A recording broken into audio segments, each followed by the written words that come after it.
लोग आपको कैसे देखते हैं वो ज़रूरी नहीं है, आप अपने आप को कैसे देखते हैं ये ज़रूरी है। हेलो बच्चों, आज आपका स्वागत है हमारे इस चैनल में। आज मैं आप सबको क्लास 10th का ऐसा टॉपिक के बारे में पढ़ाने वाला हूँ जो अपने आप में ही बहुत ही वेटेज रखता है। ये ऐसा चैप्टर है जो क्लास 10th के एग्ज़ाम में कम से कम 12th मार्क्स में आता है, मतलब 12 मार्क्स में, कम से कम 12 मार्क्स में ये चैप्टर आता है। तो हम इसको अच्छे तरीके से पढ़ना है। और सबसे पहले तो आप सबको जो नया साल आपका, आज नया साल जो गया है उसके लिए शुभकामनाएं। सबका बहुत ही अच्छा गया होगा और सब कोई अपने अपना जो है अच्छी तरीके से मनाए होंगे। अब फिर से हम लोग अपने पढ़ाई पर लौटते हैं। देखिए, जो बच्चे 400 से 450 नंबर लाना चाहते हैं वो ये वीडियो ज़रूर देखें, क्योंकि उनको ये वीडियो लाने में बहुत ही ज़्यादा क्या करेगा, मदद करेगा। तो देखिए, सबसे पहले हम लोग का टॉपिक क्या है।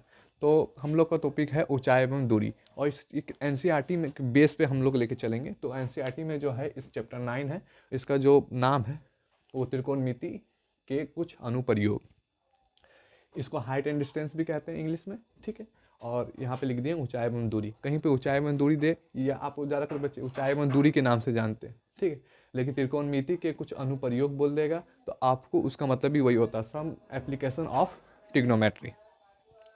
देखिए, सबसे पहले बात आप जानेंगे कि इसकी शुरुआत कैसे हुई है कि नहीं, चैप्टर को शुरुआत कैसे हुई। तो सबसे पहले इसके बारे में शुरुआत से बारे में जानेंगे। तो इतना आप समझिए कि सबसे पहले इसकी शुरुआत जो है पृथ्वी तथा तारों के बीच की दूरियां ज्ञात करने में किया गया था।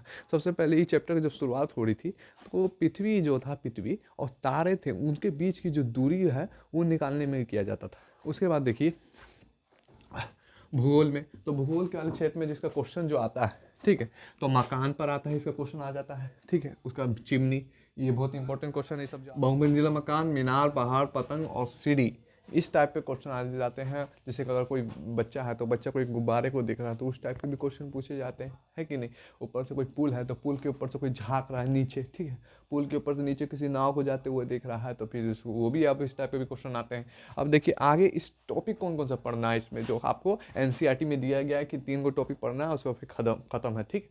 तो देखिए, एक समकोण वाला क्वेश्चन, ठीक है। सामान्य जो तौर पे जो एक समकोण वाला टाइप, एक समकोण त्रिभुज बनता है, उस पर जो एक समकोण त्रिभुज जो बनता है उस टाइप का जो है क्वेश्चन आएगा। या इसको एक थीटा वाला भी क्वेश्चन बोल सकते हैं, एक थीटा वाला भी क्वेश्चन बोल सकते हैं, इसी को बोलते हैं। आगे देखिए, 1 नंबर के 2 नंबर, दो समकोण त्रिभुज पर आधारित प्रश्न। उसके बाद एक समकोण हो गया, फिर दो समकोण पर आधारित प्रश्न। जैसे मान लीजिए एक बच्चा है, एक बालक है, वो बालक एक गुब्बारे को उड़ते हुए भी देख रहा है, फिर उधर वो दूसरी और पतंग उड़ रही है, उसको भी ताक रहा है, मैंने दोनों तरफ उसको ध्यान है। तो वो देखिए दोनों तरफ देख रहा है तो दोनों पे एंगल बन रहा है, ठीक है। तो हम उस पर भी इसका भी उपयोग कर सकते हैं, ठीक है। इसको दो समकोण वाला त्रिभुज बोलेंगे, पर आधारित क्वेश्चन बोलेंगे, ठीक है। दो थीटा वाला हो जाएगा, कोई अगर मान लीजिए 30 डिग्री हो गया और 45 डिग्री एंगल से देख रहा है, ऐसे भी हो सकता है। 3 नंबर देखिए, उन्नयन कोण, ठीक। उन्नयन कोण को एलिवेशन एंगल भी बोलते हैं, ठीक है। यहाँ पे इंग्लिश भी लिख दिए हैं, ठीक है, आपके जानकारी के लिए। और अवनमन कोण को डिप्रेशन एंगल भी बोलते हैं, ठीक है। अब देखिए, इसमें ज़्यादा तौर, इसमें एनसीईआरटी में पूरे अच्छे तरीके तौर पे बोल दिया है कि नहीं 75 डिग्री, 22.5 डिग्री और 8 जितना डिग्री है कुछ नहीं देगा, बस आपको बस 30 डिग्री, 45 डिग्री और 60 डिग्री, यही 3 एंगल देगा और इसी पर क्वेश्चन आते हैं, ठीक है। इतना पढ़ लेंगे, उससे बाहर से कोई क्वेश्चन आएगा नहीं, ठीक है। इसी में आपको थोड़ा बहुत इधर उधर करके घुमाएगा। अब देखिए, ऊंचाई एवं दूरी है, तो इसके बारे में हमें देखिए, इससे हमें क्या करते हैं, ऊंचाई एवं दूरी नाम क्यों पड़ा और इससे क्या करते हैं। देखिए, इसका चैप्टर पढ़ने का मकसद क्या है। देखो, ये चैप्टर आपको बस यही सिखाना चाहता है कि बिना मापन की, देखिए कुतुब मीनार के आप देखे होंगे, कुतुब मीनार है तो कुतुब मीनार की लंबाई कैसे ज्ञात करें बिना मापे उसको, ठीक है। तो इस चैप्टर में हम किसी भी चीज़ की ऊंचाई एवं दूरी ज्ञात कर सकते हैं बिना उसको माप के, ठीक है। तो देखिए, बिना मापन के हम उसकी ऊंचाई एवं दूरी ज्ञात कर सकते हैं। चलिए, अब इतना आप अच्छी तरीके से स्क्रीनशॉट ले लीजिएगा और उसके बाद हम लोग आगे उन्नयन और अवनमन कोण के बारे में पढ़ते हैं। अब यहाँ पे आते हैं। देखिए, फर्स्ट नंबर फिगर, 3 गो फिगर है, 1 2 3 फिगर है और हमें 3-4 टॉपिक समझना है, ठीक है। वो इस फिगर के द्वारा ही हम लोग समझ सकते हैं। तो देखिए, पहला नंबर है उन्नयन कोण, ठीक है, इसको एंगल ऑफ एलिवेशन भी बोलते हैं, ठीक है। दूसरा अवनमन कोण, ठीक है, जिसे एंगल ऑफ डिप्रेशन भी बोलते हैं। तीसरा क्षैतिज रेखा, जिसे लाइन ऑफ हॉरिजॉन्टल भी कहते हैं। और चौथा जो है दृष्टि रेखा, उसको लाइन ऑफ साइड भी कहता है। ये चारों चीज़ है क्या, इसके बारे में हम इस फिगर के द्वारा हम समझेंगे। हाँ, थोड़ा बहुत फिगर थोड़ा सा इंसान वाले कोशिश किए हैं, लेकिन अब आपको भूत वगैरह तो नहीं लगना चाहिए, इंसान ही है ना। भूतिया घर, भूतिया चुड़ैल, ये सब नहीं, इंसान है। देखिए, तो देखिए यहाँ पे मान लीजिए कोई औरत है, वो अपने बच्चे को देख रही है, ठीक। ये कोई घर है, ठीक है। इस घर के ऊपर एक बच्चा बैठा हुआ है, बालक, वो पतंग उड़ा रहा, उसकी माँ जो है उसको देख रही, ठीक है। यहाँ पर से उसने देखा, ठीक है। तो इसने जो देखा है, इसी लाइन, ये जो लाइन से उसने देखा, यहाँ से सामने जो देख रही, तो ये जो लाइन हुआ इसको दृष्टि रेखा हुआ, ठीक है। इसी को जो आपको जो बोल सकते हैं हम लोग, आपको बोल सकते हैं दृष्टि रेखा, दृष्टि रेखा, लाइन ऑफ साइट, यही आपका दृष्टि रेखा हुआ, ठीक है। आप देखिए ये जो देखी, ठीक है, और यहाँ से जो आपसे उसकी आँख है, ठीक, उसके सामने जो लाइन होगी, जो लाइन दिखाई दे रही है, इसको क्षैतिज रेखा बोलेंगे। क्या बोलेंगे? क्षैतिज रेखा। उसको जब सीधे पर, ठीक है, तो ये सीधे पर जो लाइन है ये दिखाई दे रही है, इसको क्षैतिज रेखा। अब ये क्षैतिज रेखा हो गई, ठीक है। हॉरिजॉन्टल लाइन इसी को बोलते हैं। अब देखिए ये जो बच्चे को दिख रही है, और इसके जो देखिए एक चीज़, हॉरिजॉन्टल उन्नयन कोण किसे कहते हैं? जब ये जो है इसकी माँ जो बच्चे को देख रही है, तो इसका एंगल ऊपर उठ रहा है, ठीक है, ऊपर देख रही है। जब भी कोई भी ऊपर देखते हैं और क्षैतिज रेखा और दृष्टि रेखा के बीच में जो कोण बनता है उसको उन्नयन कोण कहते हैं। कब? ऊपर देखने पर। कभी भी क्षैतिज रेखा और दृष्टि रेखा इसके बीच में जो एंगल बनेगा जब कोई व्यक्ति ऊपर देख रहा है तो उन्नयन कोण बोलेंगे। क्या बोलेंगे? उन्नयन कोण। कंफ्यूजन वाले कोई टॉपिक नहीं है, डायरेक्ट कोई व्यक्ति ऊपर देख रहा है तो उन्नयन कोण बनेगा। आगे देखिए, मान लीजिए बच्चा है, अभी बच्चा कहाँ देख रहा है? पतंग पर। अपनी पतंगें उड़ रही हैं हवा में, पतंग को देख रहा है। अभी जो पतंग को देख रहा है और इसकी जो यहाँ पे सीधी जो लाइन दिखाई दे रही है आपको, ऐसे यहाँ पे डॉट डॉट करके, ठीक है, थोड़ा सा टेढ़ी हो गई है, यही लाइन है, ये लाइन। और ये जो ऊपर देख रहा है, ठीक है, तो बताइए ऊपर देख रहा है नीचे देख रहा है? ऊपर देख रहा है। और कभी ऊपर देखेगा और ये क्षैतिज रेखा ये हुई इसके लिए क्षैतिज रेखा, और ये जो आपको जो दृष्टि रेखा इसके बीच में जो एंगल बन रहा है, ऊपर देख रहा है, तो कौन सा एंगल बनेगा? उसी को बोलेंगे उन्नयन कोण। क्या बोलेंगे? उन्नयन कोण। एक फिगर के द्वारा इतना समझ गए। अब देखिए नेक्स्ट सेकंड फिगर में आइए। मान लीजिए कोई है बच्चा, वो बच्चा फिर गुब्बारे को उड़ते हुए जाते हुए देख रहा है, गुब्बारा जो है जा रहा है, ठीक है। जो ये जो देख रहा है इसको दृष्टि रेखा बोलेंगे, यहाँ पे दृष्टि रेखा। और जो इसके सीधे पर इसको क्षैतिज रेखा बोलेंगे। और उसके बीच में जो ऊपर ना दिख रहा, तो ऊपर देख रहा, तो यहाँ पे कौन सा कोण बनेगा? उन्नयन कोण बनेगा आपका, एंगल ऑफ एलिवेशन। ये हो गया। अब देखिए 3 नंबर फिगर में आइए। 2 नंबर हो गया, 1 नंबर 2 नंबर 3 नंबर फिगर में। अब देखिए कोई घर, ठीक है, बहुमंजिला मकान है और ये छोटा मकान है, ठीक है। ये बिल्डिंग है, ये बिल्डिंग है, ये थोड़ी बड़ी बिल्डिंग है, दिखाई दे रहा होगा। और ये कोई बच्चा यहाँ पे खड़ा हो गया। अब बच्चा खड़ा होकर एक छोटे वाले मकान की छत पर देख रहा है, और ये जो छत पर देख रहा है ये दृष्टि रेखा हो गया। और उसके सीधे आँख की सीधाई पर क्या हो जाएगा? क्षैतिज रेखा कहलाएगा कि नहीं कहलाएगा? क्षैतिज रेखा कहलाएगा। अब क्षैतिज रेखा और ये नीचे देख रहा है, क्षैतिज रेखा और ये जो दृष्टि रेखा इसके बीच में जो एंगल बन रहा है, ठीक है, नीचे की तरफ नीचे बन रहा है, तो जो नीचे बन रहा है इसी को बोलेंगे अवनमन कोण।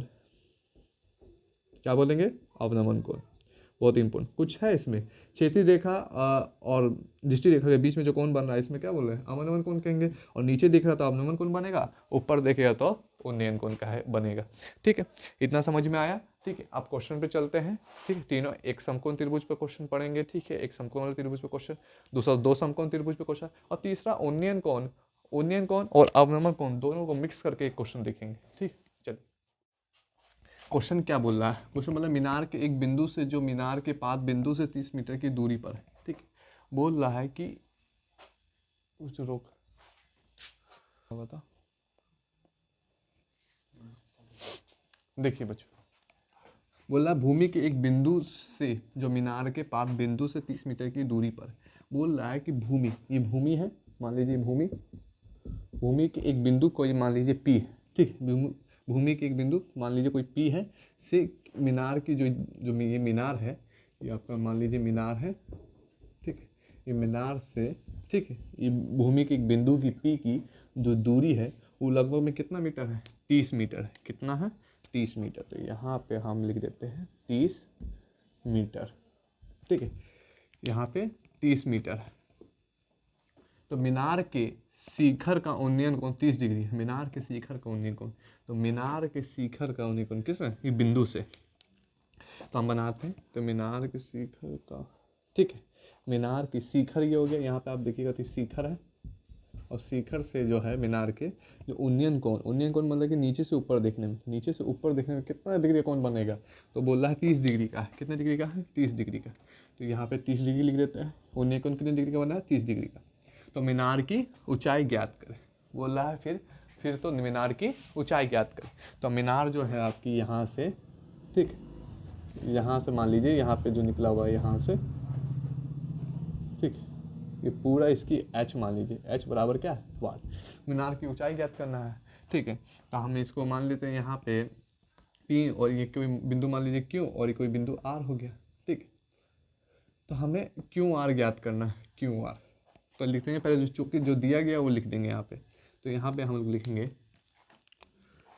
चूंकि दिया गया है, दिया गया है, क्या दिया गया है, मीनार की जो यहाँ पे बिंदु Q और P, मतलब मीनार और बिंदु P की जो दूरी है कितनी है, 30 मीटर है। मतलब PQ कितना है, 30 मीटर, PQ कितना है, 30 मीटर, ठीक। अब उसके बाद जो है कितने डिग्री का एंगल बन रहा है, 30 डिग्री का एंगल बन रहा है। और हमें क्या निकालना है, QR। QR एक तरह हाइट निकालना है, QR माने हाइट इक्वल टू वाट, ठीक। अब इतना जानकारी हमें मिल गया है, अब इसको हम निकाल सकते हैं।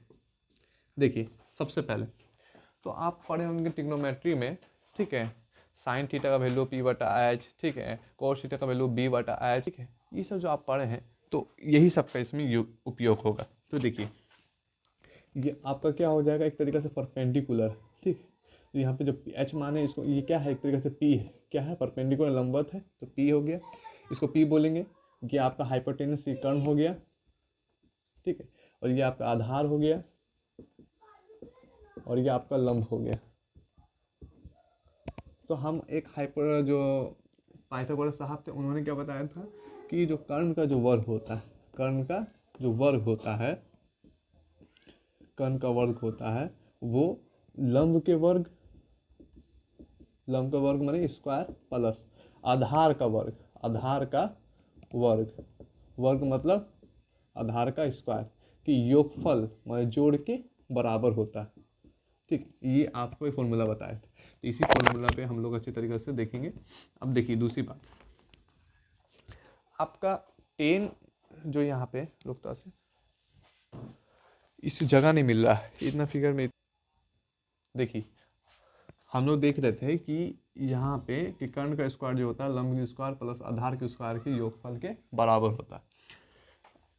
अब हम जानते हैं कि टेन थीटा बराबर जो फॉर्मूला होता है P/B होता है हमें, ठीक है। और टेन कैसे, देखिए ये P आपका ये रहा, आपका देखिए मिटा दिए ऊपर से। अब देखिए इसको जो है ऊपर लिख देते हैं यहाँ पे हम लोग अपना, tan 30 degree equal to P/30 degree.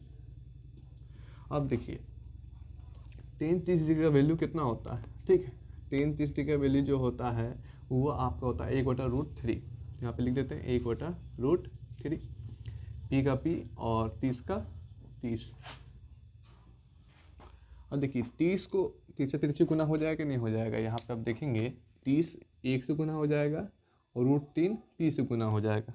तो हम लोग यहाँ पे लिख सकते हैं √3 P से गुना होकर √3 P हो जाएगा, और 30 1 से गुना होकर 30 हो जाएगा। तो अब इसको यहाँ पे लिखिएगा P, देखिए यहाँ पे कुछ नहीं, तो बीच में गुना है, इंटू है तो उधर जाएगा तो भाग में चला जाएगा, P = 30/√3। अब देखिए बटा में √3 तो परिमेयकरण कर दीजिए, ऊपर गुना का साइन देके ऊपर नीचे क्या दे दीजिए √3, ठीक है।